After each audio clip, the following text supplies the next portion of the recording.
You may have heard of Black Wall Street, the 1921 massacre in the Tulsa Greenwood district of Oklahoma, where mobs of armed white people destroyed a well-to-do, thriving Black community.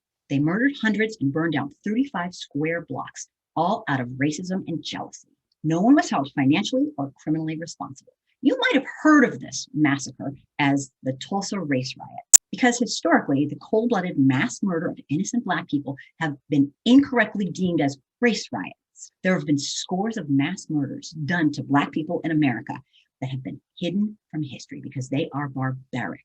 Excluding these gruesome executions makes light of them in the most insulting way and serves to whitewash them out of history.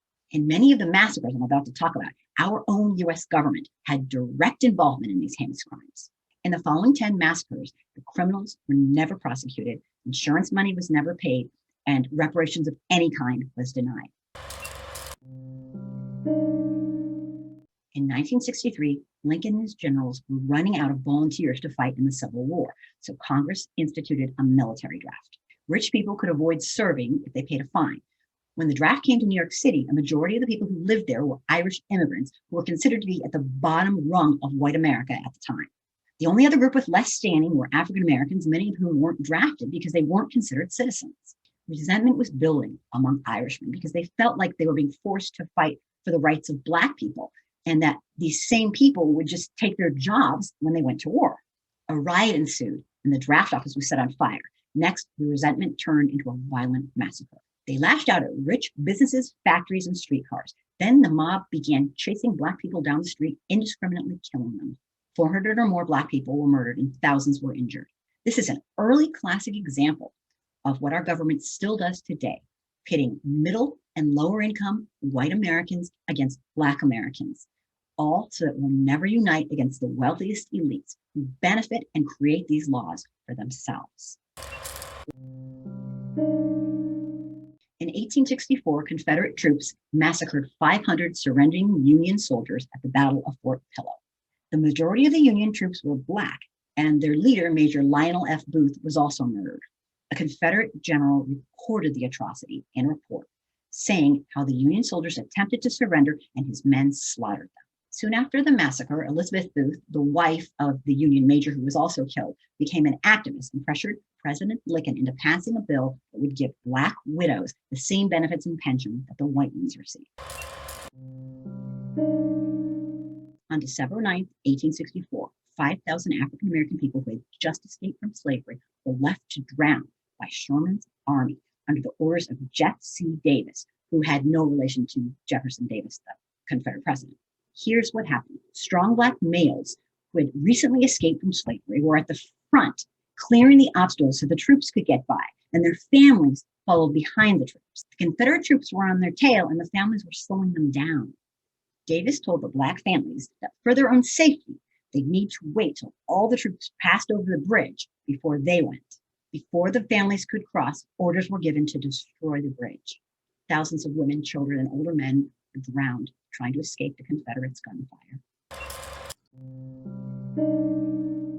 The Memphis Massacre of 1866 was a series of violent events that occurred between May 1st and May 3rd, 1866 in Memphis, Tennessee. It started after a shooting altercation between white police and Black veterans. Suddenly, mobs of white residents and police rampaged through Black neighborhoods and houses of freedmen, attacking and killing Black soldiers, civilians, and committing acts of robbery and arson.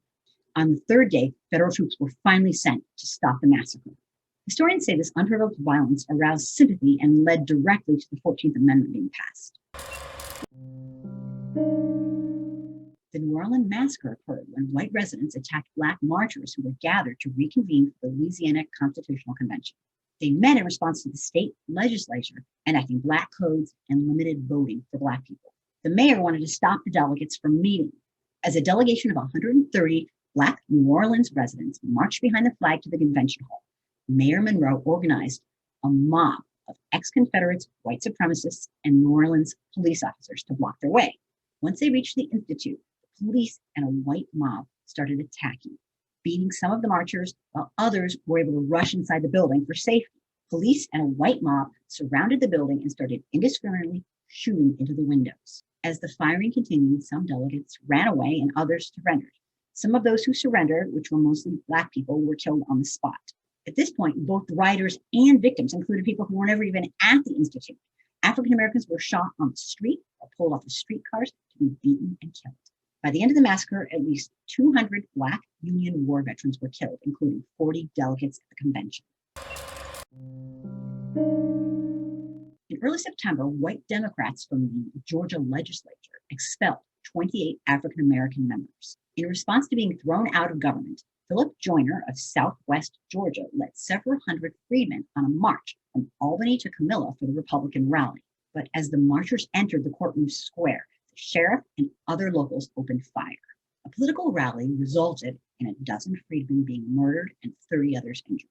At the time, Georgia had just been readmitted to the Union, and this massacre sent a clear message. 2 months later, during the presidential election, most Black voters stayed home. But the Camilla massacre made national headlines, along with other massacres that occurred in the South at the same period of time. This prompted Congress to return Georgia to military occupation. On September 28, 1868, one of the worst outbreaks of violence occurred during Reconstruction in a place called Appaloosa, Louisiana. The event started when 3 local members of a KKK-type group started beating a newspaper editor and teacher named Emerson Bentley while he was teaching class because he promoted voter registration and education for all. The attackers' goal was to reverse the dramatic political gains made by Black citizens after the Civil War, to intimidate them from exercising their newly found right to vote, and to restore the racial hierarchy of the slavery era. After some African Americans came to the aid of the teacher and saved him, a white mob who were armed roamed the countryside in a murderous rampage. They killed more than 250 people, most of whom were Black. In 1868, St. Bernard Parish was home to the deadliest massacre in Louisiana history. This massacre occurred during the Reconstruction era, only days before the presidential election of 1868. As Black men gained their rights to vote, the white Democrats were fearful that they were going to lose their majority. Armed groups mobilized to violently silence the newly emancipated Black voters so that the Democrats would win the presidency. A Seymour victory would mean the end of Reconstruction and return to Louisiana's home rule. Many of the freedmen were viciously dragged from their homes and murdered. Others fled to the cane fields to hide from the perpetrators. The use of violence to suppress the Republicans' vote was so successful that Grant only received 1 vote from the St. Bernard Parish, despite the fact that the Republicans had a majority. Somewhere between 35 and 135 Black freedmen were murdered.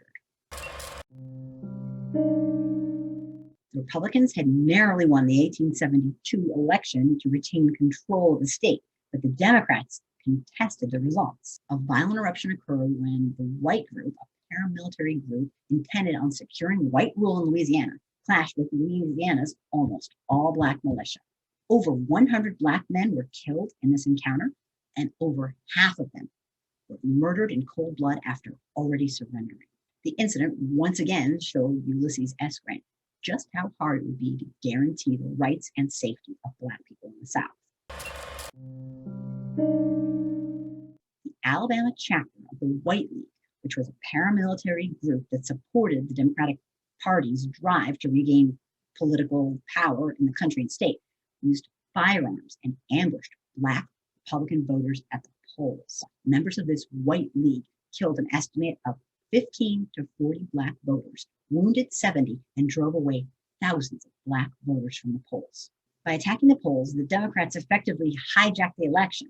They turned all the Republicans out of office, the Democrats taking every office. It's a lot harder for white Americans today in modern times to deny, gaslight, and make excuses and denials for the atrocities of systemic racism that we see in viral videos, if they have already learned about the depth and frequency of these horrifically hateful events of the past. If you don't understand our real racial history, it is impossible to comprehend the racial issues we have today.